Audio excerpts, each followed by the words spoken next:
Big boss के घर से एलिमिनेट हो चुके हैं विकास गुप्ता। अर्शी के साथ लड़ाई के बाद उन्हें घर से बेघर कर दिया गया। उन्होंने बाहर निकलकर इंटरव्यू दिया है एक्सक्लूसिव, जहां पर उन्होंने अपने और अर्शी के गेम के बारे में बोला है कि क्या वो स्क्रिप्टेड था, और जो रौनित के बारे में आकर उन्होंने अभिनव को बताया था वो क्या उनकी किसी स्ट्रैटेजी का हिस्सा था, क्या वो अभी भी अपने आप को मास्टरमाइंड मानते हैं। बहुत सारी चीजें विकास ने बोली है। क्या वो घर में वापस आएंगे, इन सब सवालों का जवाब विकास ने दिया है। पूरी का पूरा इंटरव्यू इस वीडियो में मैं आपको बताने वाली हूं। But in case if you have not subscribe to Desi Patakha तो बिग बॉस की खबरें जानने के लिए सब्सक्राइब कर लें और बेल आइकन को दबा दें। जब उनसे पूछा गया कि क्या अर्शी के साथ जो भी आपका गेम था वो प्लान था, तो इस पर विकास कहते हैं, जब हम गए हमने सोचा था हम साथ खेलेंगे, बट 2 दिन बाद शी स्टार्टेड टारगेटिंग मी। वो ऐसा सिर्फ कंटेंट के लिए कर रही थी, जैसा शिल्पा ने सीजन 11 में किया वो भी कर रही थी। और हाँ, ऐसा कुछ भी प्लान नहीं था। आपने अर्शी को धक्का क्यों मारा? वो बार बार मुझे टारगेट कर रही थी, मेरी फैमिली के बारे में बोल रही थी।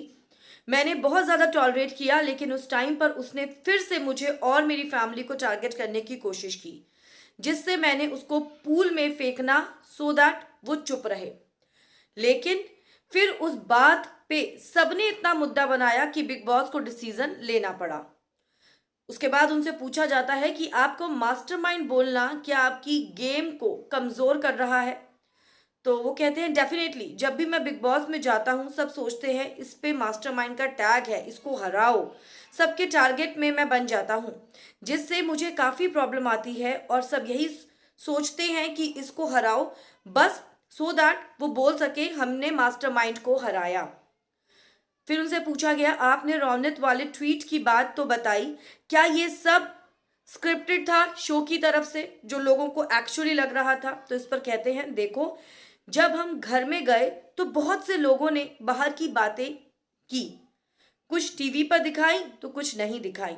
तो मुझे ऐसा लगा कि कोई रुबीना और अभिनव को इस तरह बोले जिससे एकदम से उन पे कोई इम्पैक्ट पड़ेगा, तो मुझे उनको रेडी करना सही रहेगा। मैं उनको रेडी कर देता हूँ इस बात के लिए, बिकॉज बाहर की बहुत बातें बताई जा रही थी। अब आप सोचो, अगर इस तरह वीकेंड पर सीधा उनका सामना कविता और रौनित से कराया जाता तो क्या होता? तो ऐसे किसी सिचुएशन में वो ना पड़े, इसलिए मैंने बोला मुझे रुबीना बहुत पसंद है और वो मेरी दोस्त है। मैं नहीं चाहता था कि किसी और से वो ये बात सुने और परेशान हो, इसलिए मैंने अभिनव को बोला आप खुद बोलिए रुबीना को, और इसमें कुछ भी स्क्रिप्टेड नहीं था। मैंने ये सब आउट ऑफ कंसर्न अपनी मर्जी से बोला। आखिरी सवाल, are you going back inside? तो उन्होंने बोला कि फिलहाल मेरा ऐसा कोई प्लान नहीं है। जिस तरह मुझे बाहर निकाला गया, मैं इस चीज से भी खुश नहीं हूं। विकास गुप्ता ने ये इंटरव्यू दिया है और एक्सक्लूसिव इंटरव्यू है ये उनका, जो हम आपके लिए लेकर आए। आप कमेंट्स में लिखकर बताइएगा कि आपको विकास का गेम कैसा लगा। क्या आपको लगता था कि विकास को घर में टारगेट कर रही थी अर्शी? क्या वो शिल्पा को कॉपी करने की कोशिश कर रही थी? कमेंट्स में जरूर लिखें। वीडियो को लाइक करें, शेयर करें। सब्सक्राइब नहीं किया है तो सब्सक्राइब कर लें और बेल आइकन को दबाना बिल्कुल भी ना भूलें। Goodbye guys.